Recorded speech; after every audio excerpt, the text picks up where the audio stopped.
Hey everybody, welcome back to the Airsoftology Q&A show, the show that comes out every single week and answers your questions, and I'm here to help as always. I'm your host, Jonathan Higgs, and if it's your first time here or your, God, was it 222nd? I always try to count now. It's like 222nd of these videos. It's so crazy. And again, thank you last week for all of the amazing feedback on the 10-year anniversary. I like slipped my mind until the end of the video. I was like, wait a minute, it's been 10 years. Anyway, thanks a bunch on that. And thank you for those of you who've been here for any or all of that. Also, if you guys want to support the show before we get into the actual questions here, I've got a web store with patches. I got some cool ones. I don't know if I've shown these in a while. So like the bubble tea one, it's my favorite. It's a little irreverent. Logo patches, some cool morale stuff. I got like tactical dogs, all kinds of cool stuff on there. Check it out, free shipping worldwide. Also, if it's your first time here, it's super simple. You put your questions in the comment section below and vote up those favorites. And I also highlight a video from another YouTuber every single week.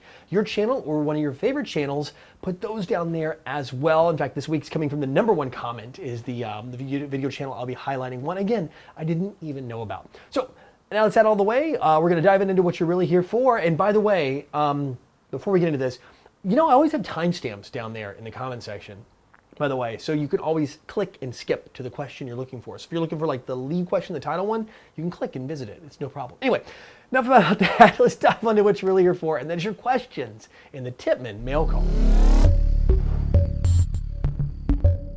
Matthew Davis writes, hey Jonathan, just wondering, my airsoft gun collection is getting quite big now. So my question for you is, what's a good number of pew-pews to have? As many pew-pews as you can get a hold of. Actually, mine is, okay, so I know I get a lot of this every single week. Jonathan, hey, can you show me your airsoft collection? And I'm like, I would love to and I need to. It's pretty much changes almost every single week. When I moved here to Taiwan, I did a full reset. I did not bring a single airsoft gun with me. Now, I did keep some in storage back in the States, and that's where they've been for a couple years now. But when I made the move, I started with a blank slate. Now I'm up to like 12 or 13 rifles and maybe about 7 or 8 pistols at this point. So I should do a collection video to show you guys what I have, like kind of just something really casual, shoot it maybe like in the main room here, not in my office where I do the filming, and give you guys a full rundown on all that. So yeah, I really should do that. Now, as for what it is, it's up to you, man. I think everybody should have a minimum of at least, I want to say 2 airsoft guns. Because when you go play, I mean, come on. It's airsoft. These things have parts and pieces and moving components. They can break. I think we've all been there. We've all had our favorite, pew-pew, and we're out there playing, and bloop, it's gone. Or just a small problem, but you want to get back out and play. You're paying money to be at a field, and you don't want to have to like waste the whole day like in there teching your gun. So I really think 2 guns are important. For me, that's at least the minimum for a collection. And then after that, it's whatever you can afford. It's really what it comes down to. Right now, my biggest problem is space. If you guys don't know, the apartments here aren't the biggest, and there are no closets, to be honest. You have to like get storage cabinets like this one. I always point to it. This is the edge right here. This little, where it goes dark to light there, that is the edge of one of the wardrobes, like an IKEA wardrobe, and it's just full of airsoft stuff, and actually the patches too. I keep them all like stored away in there. Anyway, so it is to the brim at this point, so I've really got to be careful. That's why you see these hiding out here. The striker, that's the top half of a striker, and then of course the new 416, because it doesn't have a home yet. Anyway, that's it. But minimum 2, maximum, whatever you can get away with, especially if you have a girlfriend or a wife, whatever they'll let you get away with. The Guardian Wolf Echo is back again. Hey Jonathan, what's your opinion on buying pre-built gearboxes such as Lone X? Is it worth it or just build a gearbox? So Lone X makes some really good stuff. I like their parts, I love their stuff, and I do like their pre-built gearboxes. They're actually quite nice because everything's in there, put in there by a professional, and you drop it in your gun. Now, the challenge is getting that gearbox to fit in your gun the right way. Every gun and every body is just slightly different. Every company tries to follow the standard that was kind of set by Marui, but nothing is perfect. There is no industry template that everybody uses to build their V2 or V3 gearbox off of. They're all slightly different, and that's the challenge. So for me, in my experience, there's some components like the air seal component, especially like the air nozzle, things like that can be a challenge. Sometimes they don't fit right. Your BBs may not feed. They may not match up to that hop-up bucking that you've chosen just perfectly and get that air seal where the nozzle goes forward and it hits the little lips on the bucking, and they should just mate up and seal and you get that air. Well, sometimes you may have a gap and then you get it lost and may jam in too far and jam your BB in too far. There's a lot of reasons. You have inconsistencies because now the BB's over-engaged to the hop-up bucking, the nub that comes down. So there's a lot of reasons for me. I usually choose to upgrade a gearbox. You can always grab Lonex parts, throw them in. Good stuff. I love it. You can start with a Lonex gun if Lonex is your brand. But typically when I pick up a gun like this one right here, I'm going to run it stock for a little while just to get a feel of it. I probably will do, actually I take that back. I'll do what I normally do. I'll probably throw a barrel in it. If I'm happy with the bucking performance, usually VFC has some pretty decent stuff out of the box. I'll leave it. I may change the bucking to something different, you know, like grab a Prometheus bucking, maybe grab a G&G green, just something like that to put in there. There's some really good ones out there bucking wise, but normally I kind of stick with it stock. I will do some upgrades typically later on, maybe a motor in this one, because this one has, I don't think the really high torque motor. I think it's the next one down, like the next to high one in this gun. Don't quote me on that. I haven't really done a full tear down on this thing. I just got it. I mean, I did a full review on it, but I haven't torn this one apart and really got into it and played with it yet. So yeah, for me, it's typically try it out and then maybe do some tweaking and upgrading as we go. But there's nothing wrong with doing a drop-in. Just be prepared that doing a full drop-in, you might end up with more work on the back end trying to get the gearbox to fit and everything right, versus just doing an upgrade to your own. Just my thought, my experience. Again, everyone has different experiences. Everyone has different, you know, you can put it in, it could be flawless. You can put it in and have a bunch of problems. Chances are it's gonna be good to great if you put it in, so it's still safe. But for me, that's normally what I do. I usually build off the platform that I have. Pavlos Pavlokos writes, what do you think the worst part of the airsoft community that hurts the rest of the community? So what do I think is the worst? Toxic players. It's actually not an individual we're talking about here. We're talking about like not, oh, the person that does this. I'm talking about the group of people. It's like a bundle in my mind of people that cause these problems. First and foremost, the people that choose not to call their hits when they play.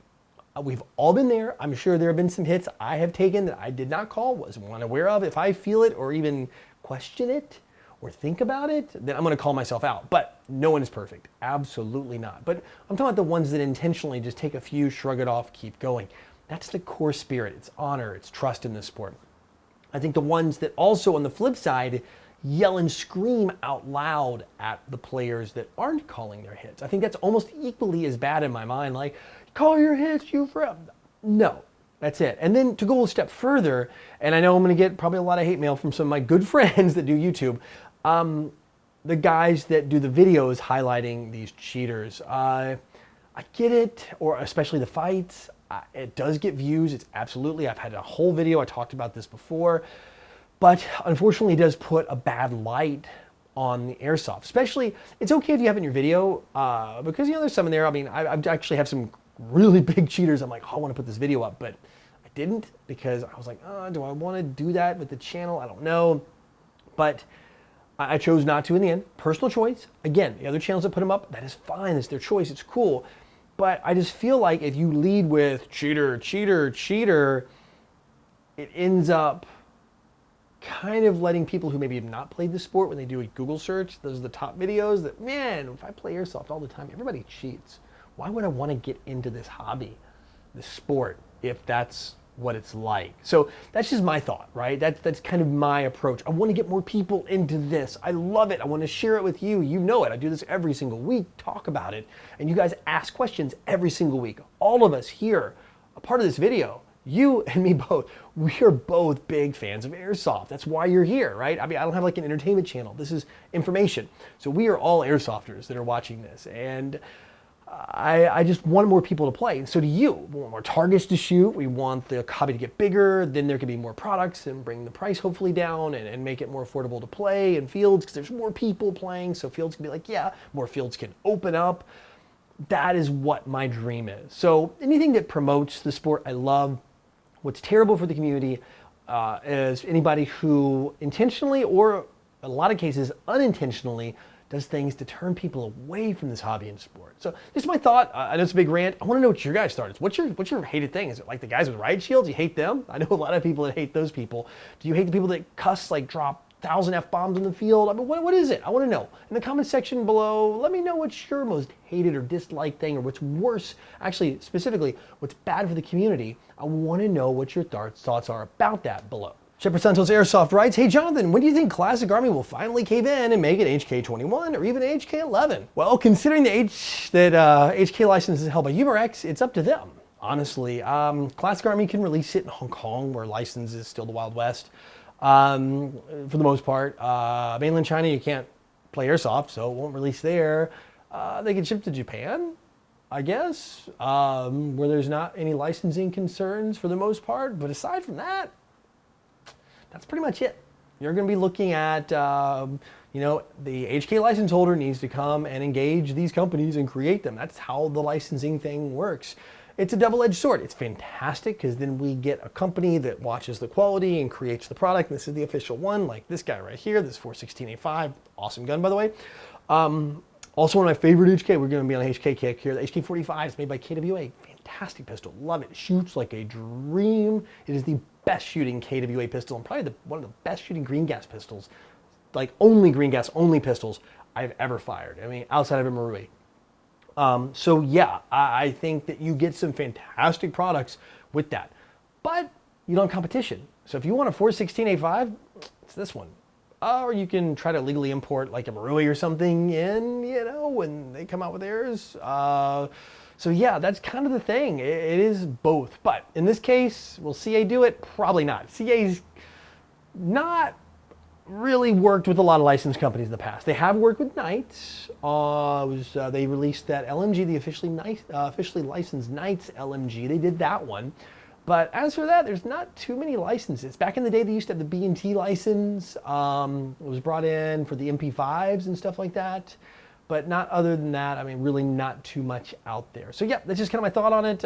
Probably just wait until the company gets it made. Doubt it's going to be CA, but who knows? You never know. GSofter556 writes, hey, I've been looking into the Silverback SRS so I could get into sniping with a good out-of-the-box gun. I want your opinion on it. It's one of the few times I will not give you my opinion on it because I've never actually played with it or used it, but I will tell you where to go. You want to go check out, that sounded bad. I'm going to tell you where to go, man. That sounds really mean. No, I would tell you to go check out Brain Exploder's channel. Brain Exploder is an awesome person and fantastic airsofter, a great engineer, makes the helmet mount from the GoPro camera that I love. And he is a Silverback SRS like fanatic. He will, through his videos, will tell you everything you ever want to know about that gun, the love, the hate relationship, all that stuff. He's had a lot of success with it. He has a lot of gameplay videos sniping with it.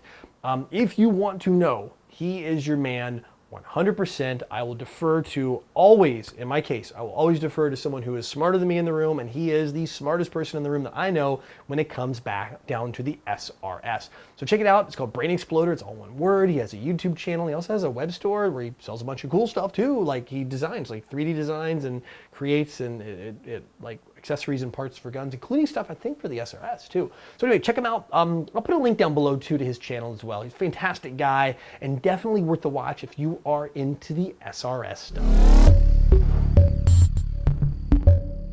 Well, that's it for questions this week, which means it is time for the Code Red Headset's video recommendation of the week. And this one comes from one of you guys, Steve Olam, and he writes, hey man, check out, I'm reading off camera by the way, if you wonder my eyes are going, check out Airsoft AirThor. He has Airsoft videos like you've never seen before. So I checked him out. Sure enough, he's doing some stuff. The most recent one when I clicked on it was a Rainbow Six gameplay. He did a Rainbow Six loadout, put a little sound effects, some graphics up, and he's playing what I thought was super cool with a pistol, but more importantly, a 3-shot pump action CYMA shotgun. And he gets some good kills with it. That is challenge mode right there. I'm telling you, I've played with pump action shotguns and I have not had anywhere near the success like he did. It's a really short video, it's fantastic. He's got like 20 or 30 on the channel, growing about 9 months old, so very young channel, and I see a ton of growth opportunity with him. Again, another great channel that Steve pointed out. for all of us, and maybe mash the sub button like usual. I added one more of that tick. And if you guys are interested in like what you see here that's playing over top of me or playing a second ago, definitely go check them out. I'll have a link in the corner if it would have popped up already, and of course in the description below. Also, if you have a channel, even your own channel, and you want to recommend it, put it down in the comment box below, in the description or the comments down below. I go through them every single week, and I always look at yours, almost always. Sometimes I do call audibles for great channels that I will find when I go digging or people that I meet, but definitely go check that out. All right, that's it. Another week in the books. Don't forget, got the web store if you guys want to support us, support me, and get some cool stuff in return. All the patches, most of them are like under 10 bucks shipped, like that's shipping price, like all in, and worldwide, US prices, so like $9 I think shipping, or for most of the web store, depending on the patches. Some of the big ones might be a little bit more, and I think I might have a few on sale on there, I don't know. Anyway, go check it out. It does go to support the channel and helps me create this content for you. So anyway, until next week, go out, play some airsoft, have some fun, but no matter what you do, call your freaking hits.